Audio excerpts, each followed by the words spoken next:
Students, we discussed that Japan attacked the US naval base in the Pacific region. This is Japan attacked the naval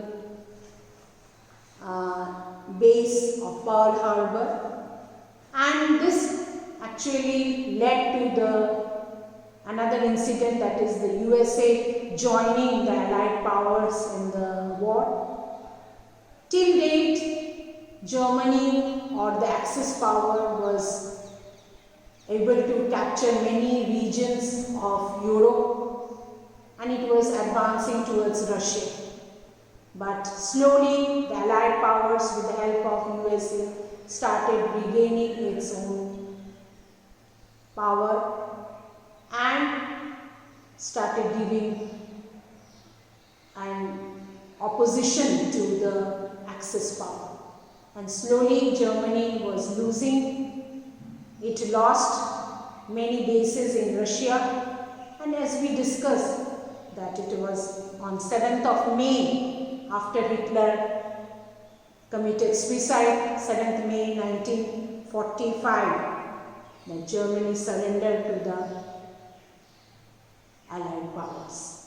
But still at that time, Japan, which is in the Pacific region, was fighting the war, was still continuing, because this is a world war. It's not based on only these few countries of Germany, Poland, Japan, or the USA, or England, France, and Austria, Hungary, or these countries. It was world war. And Japan also attacked and tried to occupy many countries in the Asiatic region. But children, there was an incident when the USA dropped 2 nuclear bombs, or the atomic bombs, over the Japanese cities of Hiroshima and Nagasaki on August 6th and 9th in 1945. It was on this day that the whole world was shaken up. You can see the picture of atomic bomb dropped and how the bomb, you can see the amount of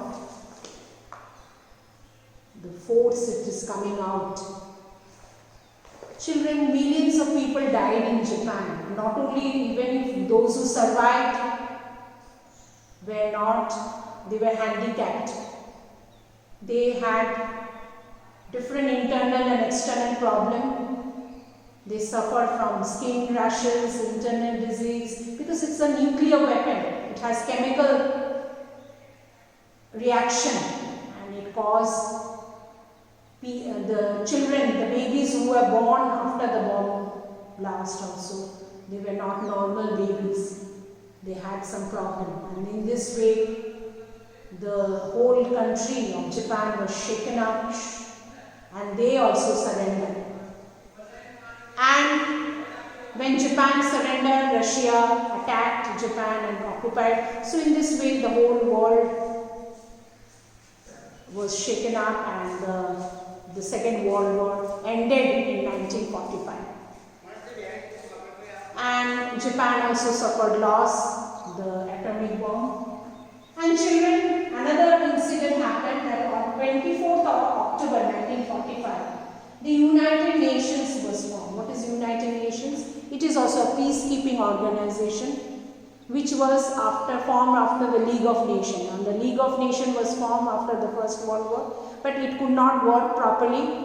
It could not function properly. It failed to stop the Second World War. So 50 nations, almost 50 nations, came together after the Second World War and decided to form this organization called the United Nations, which we will study in the later chapter in our social study textbook. And it is still there, and the purpose of the nation, the United Nations, is to maintain peace among nations so that no more war is fought in this world, and people can live in peace, in amenity, and in prosperity. When there is war, it brings destruction, it brings poverty. When there is no war, people can live in their way and happily and can prosper. So, in this way, the Second World War ended in 1945 with Germany and Japan surrendering, and not after this atomic bomb which was dropped in Hiroshima and Nagasaki. Still now, people observe these days, 6th and 9th of August, as the Hiroshima and Nagasaki Day, and we pay our tribute to those people, those civilians. They were not in war, they were common people who died because of this nuclear bomb. Okay? Thank you, children. Take care.